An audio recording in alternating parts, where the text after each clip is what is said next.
Assalamualaikum, hai teman-teman, apa kabar? Semoga sehat selalu ya, dan dalam lindungan Allah Subhanahu wa Ta'ala. Dari Sayyid Abdullah bin Alawi Al-Haddad. Wajib menghormati dan mengutamakan keturunan Rasulullah. Mencintai Nabi berarti cinta pula kepada keturunannya. Siapa keturunan Nabi? Mereka adalah orang-orang yang memiliki jalur nasab kepada Nabi. Secara nasab zuriat keluarga Nabi adalah orang mulia, sebab Nabi Muhammad memiliki nasab paling mulia sampai kepada Nabi Adam. Baik dari jalur ibu dan bapak semua terlahir melalui pernikahan yang sah, nikah sesuai syariat Allah. Al-Quran tegas menyuruh umat Islam untuk mencintai dan menghormati keturunan Nabi, dan semata karena memandang mereka sebagai kerabat Rasulullah.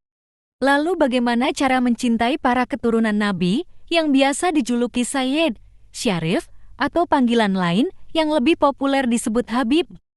Apakah menghormati mereka secara mutlak tanpa memandang perangai mereka baik atau buruk, atau ada batas tertentu dalam mencintai mereka?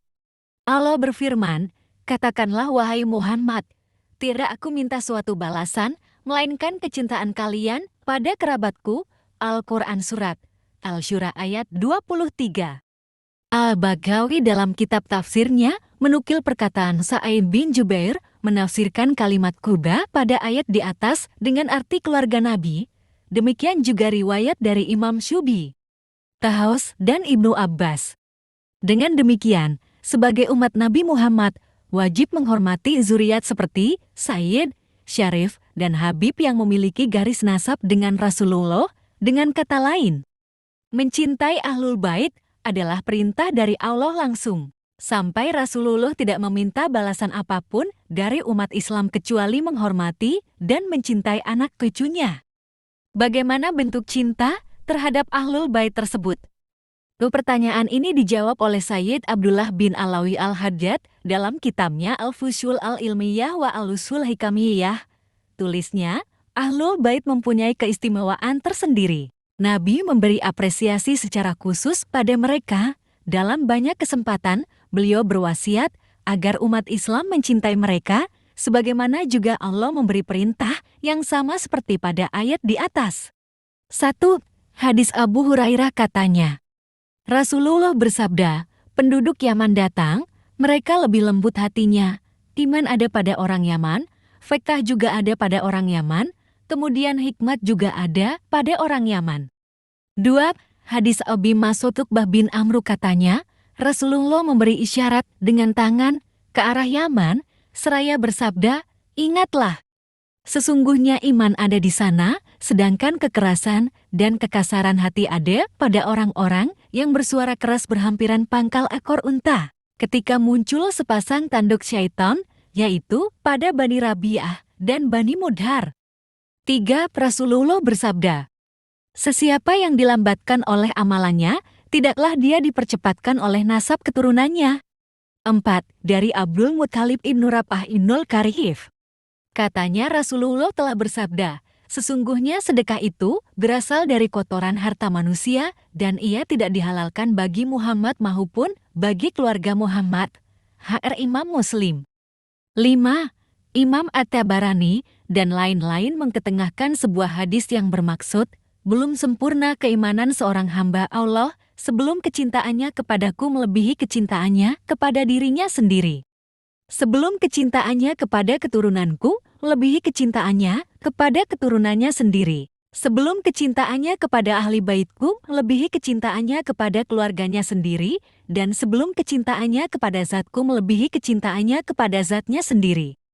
6. Diriwayatkan oleh Imam Ahmad dan Imam At-Tirmizi dari Sayyidina Ali bahwa Rasulullah bersabda, barang siapa mencintai kedua orang ini, yakni Hasan, Husain, dan ayah serta ibunya, maka ia bersama aku dalam derajatku di hari kiamat. 7.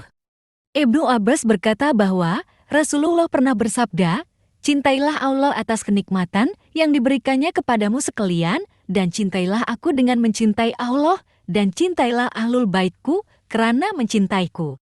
8. Imam Ad-Dailami meriwayatkan sebuah hadis dari Sayyidina Ali yang menyebut sabda Rasulullah, di antara kalian yang paling mantap berjalan di atas sirat ialah yang paling besar kecintaannya kepada ahlul baitku dan para sahabatku. 9. Diriwayatkan oleh Imam At-Tabarani bahwa Jabir mendengar Umar ibnu Khattab berkata kepada orang ramai ketika mengawini Ummu Kalthum binti Ali bin Abu Thalib, "Tidakkah kalian mengucapkan selamat untukku? Aku mendengar Rasulullah bersabda, semua sahabat kerabat dan nasab salasila keturunan akan terputus pada hari kiamat kelak kecuali kerabat dan nasabku." 10. Hadis tak lain riwayat Zaid bin Al-Arqam menyebut, "Kutinggalkan di tengah kalian dua bekal. Yang pertama, Kitabullah, di dalamnya terdapat petunjuk dan cahaya terang. Hendaklah kalian ambil dan berpegang teguh padanya. Dan kedua, ahli baitku, kalian kuingatkan kepada Allah mengenai ahli baitku. Kalian kuingatkan kepada Allah mengenai ahli baitku." 11. Imam Ahmad bin Hambal meriwayatkan dalam hadis lain, apabila bintang-bintang lenyap, lenyaplah penghuni langit, dan apabila ahli baitku lenyap, lenyap pula penghuni bumi. 12. Sebuah hadis riwayat Al-Hakim dan disahihkan oleh Imam Bukhari dan Muslim menyebut, bintang-bintang merupakan sarana keselamatan bagi penghuni bumi yang sedang belayar dari bahaya tenggelam karam, sedangkan ahlul baitku sarana keselamatan bagi umatku dari perselisihan dalam agama. Bila ada satu kabilah Arab yang membelakangi ahlul baitku, mereka akan berselisih kemudian menjadi kelompok iblis. 13. Hadis Rasulullah dari Abu Dzar menyatakan, ahlul baitku di tengah kalian ibarat bahtera Nuh. Siapa yang menaikinya ia selamat, dan siapa yang ketinggalan ia binasa. 14. Abu Dzar Al-Ghifari menuturkan bahwa ia mendengar sabdaan Rasulullah, "Jadikanlah ahlul baitku bagi kalian sebagai kepala bagi jasad dan sebagai dua belah mata bagi kepala." 15. Hadis riwayat Imam At-Tirmidzi bahwa Rasulullah telah bersabda, "Dunia tidak akan berakhir sehingga bangsa Arab dipimpin oleh seorang lelaki dari keluargaku yang namanya menyerupai namaku." 16. Dari Tufail dari Ali Rasulullah bersabda, "Jika dunia ini hanya tinggal sehari sahaja, niscaya Allah akan bangkitkan seorang lelaki dari keluargaku yang akan memenuhi dengan keadilan, sebagaimana ia telah dipenuhi dengan kesaliman." 17. Abu Hurairah meriwayatkan bahwa Rasulullah pernah menegaskan, orang yang terbaik di antara kalian ialah orang yang terbaik sikapnya terhadap keluargaku setelah aku tiada. 18. Imam Ahmad bin Hanbal meriwayatkan sebuah hadis, 4 golongan yang akan memperolehi syafaatku pada hari kiamat, orang yang menghormati keturunanku, orang yang memenuhi keperluan mereka, orang yang berusaha membantu urusan mereka pada saat diperlukan, dan orang yang mencintai mereka dengan hati dan lidahnya. 19. Imam At-Tabarani pula mengetengahkan hadis dari Abdullah ibnu Umar yang mengatakan, Allah menetapkan 3 hurumat hal-hal yang wajib dihormati dan tidak boleh dilanggar. Barang siapa menjaga baik-baik 3 hurumat itu, Allah akan menjaga urusan agamanya dan keduniaannya. Dan barang siapa tidak mengindahkannya, Allah tidak akan mengindahkan sesuatu baginya. Para sahabat bertanya, apa 3 hurumat itu ya Rasulullah? Baginda menjawab, hurumatul Islam, hurumatku, dan hurumat kerabatku. 20. Dari Abu Sa'id Al-Khudri katanya, telah bersabda Rasulullah, demi jiwaku yang berada dalam kekuasaannya, sesungguhnya seseorang tidak membenci kami, Ahlul Bait, melainkan Allah akan memasukkan mereka ke dalam neraka. HR Al-Hakim. 21. Imam At-Tabarani juga meriwayatkan hadis dari Jabir ibnu Abdullah yang menceritakan beliau sendiri dengar dari Rasulullah dalam suatu khutbah antara lain menyebut, hai manusia, barang siapa membenci kami, Ahlul Bait, pada hari kiamat Allah akan menggiringnya sebagai orang Yahudi. Imam Ahmad bin Hanbal meriwayatkan dalam sebuah hadis marfu bahwasanya Rasulullah telah menegaskan, siapa yang membenci Ahlul Bait, ia adalah seorang munafik.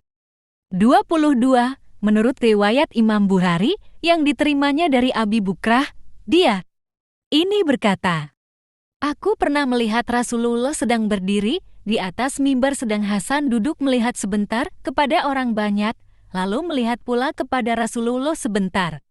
Maka bersabdalah Rasulullah yang maksudnya, sesungguhnya anakku ini adalah Sayyid Tuan, dan moga-moga Allah akan mendamaikan dengan anak ini di antara dua golongan kaum muslimin." 23.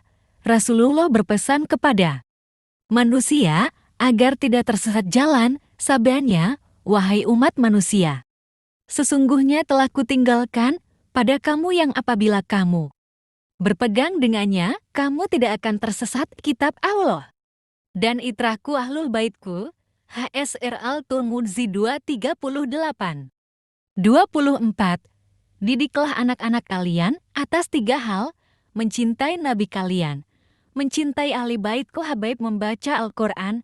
Diriwayatkan oleh Ibnu Munsir, Ibnu Abi Hatim, Ibnu Mardaweyh, dan At-Tabrani dalam kitab tafsirnya.